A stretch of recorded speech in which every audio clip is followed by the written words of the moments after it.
संसद के मानसून सत्र के पहले दिन उपराष्ट्रपति जगदीप धनखड़ ने पद से इस्तीफे का ऐलान कर हर किसी को हैरान कर दिया। धनखड़ ने हालांकि इस चौंकाने वाले फैसले की वजह अपना खराब स्वास्थ्य बताया, लेकिन क्या बात सिर्फ इतनी भर है? सोमवार मानसून सत्र के पहले दिन की कार्रवाई सुबह 11 बजे शुरू हुई तो सभापति धनखड़ सदन में आए अपनी चिर परिचित मुस्कुराहट के साथ। सदन की कार्रवाई में उसी अंदाज में भाग लिया जिसके लिए वो जाने जाते थे, लेकिन अचानक रात 9:25 पर उपराष्ट्रपति के ऑफिस की तरफ से सोशल मीडिया प्लेटफॉर्म एक्स पर उनके इस्तीफे की खबर दी गई।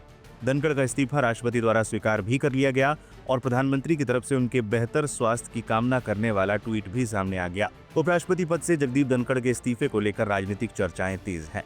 पूरे इस्तीफे प्रकरण पर राजनीतिक जानकारों की अलग अलग थ्योरी है। कुछ जानकार इस्तीफे के पीछे इलाहाबाद हाईकोर्ट के जज जस्टिस शेखर यादव प्रकरण को भी मान रहे हैं। जस्टिस यादव पर विपक्ष वर्सेस केंद्र सरकार। विश्व हिंदू परिषद के कार्यक्रम में कठमुल्ला शब्द का इस्तेमाल करने वाले इलाहाबाद हाईकोर्ट के जज जस्टिस शेखर यादव के खिलाफ महाभियोग लाने की कोशिश विपक्ष काफी समय से कर रहा है। इसे जस्टिस वर्मा के साथ ही लाने की कोशिश की जा रही है, लेकिन सरकार इसके लिए तैयार नहीं है। सरकार नहीं चाहती कि ऐसा कोई भी महाभियोग जस्टिस यादव के खिलाफ लाया जाए, लेकिन विपक्ष महाभियोग लाने पर अड़ा है। राजनीतिक विश्लेषकों का मानना है कि ये बीजेपी की आइडियोलॉजी के साथ भी मेल नहीं खाता।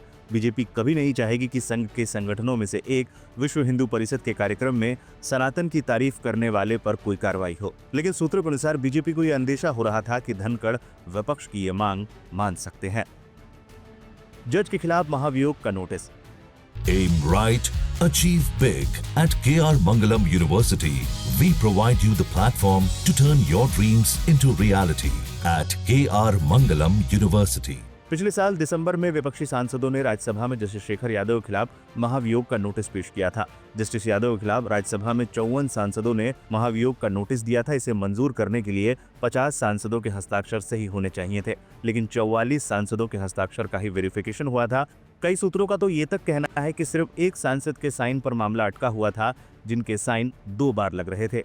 उसकी वेरिफिकेशन होनी बस बाकी रह गई थी। क्या करने वाले थे धनखड़?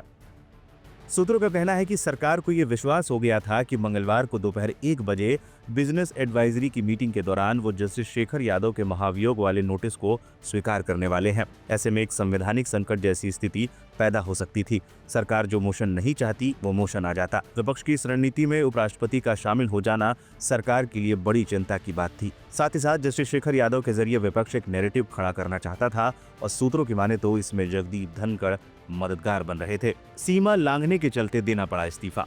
जगदीप धनखड़ के इस्तीफे पर कांग्रेस के वरिष्ठ नेता पी चिदम्बरम का दावा है कि धनखड़ को सीमा लांघने के चलते इस्तीफा देना पड़ा। इंडिया टुडे से बातचीत में चिदम्बरम ने कहा, धनखड़ को इस्तीफा देना पड़ा क्योंकि वो अपनी सीमा को पार कर रहे थे और जस्टिस यशवंत वर्मा के खिलाफ प्रस्ताव स्वीकार कर सरकार को चुनौती दी थी। उनका दावा है कि शायद इसके चलते ही उनके और सरकार के बीच रिश्ते तनावपूर्ण हुए थे। उन्होंने कहा कि सरकार ने एक बार धनखड़ में भरोसा खो दिया तो उन्हें जाना होगा। चिदम्बरम ने आगे कहा, इसका मतलब है सरकार बगैर किसी विदाई के धनखड़ को विदा कर दिया था। इस बात का मतलब ये भी है कि दोनों के बीच भरोसे के तार टूट चुके थे। धनखड़ के अचानक इस्तीफे को लेकर सियासी चर्चाएं तेज हो गई हैं। अचानक इस्तीफे के बाद इतना तो साफ है कि इसके पीछे स्वास्थ्य कारणों के अलावा कोई और अधिक गहरे कारण है। बताते चले, धनखड़ का कार्यकाल अगस्त 2027 तक था।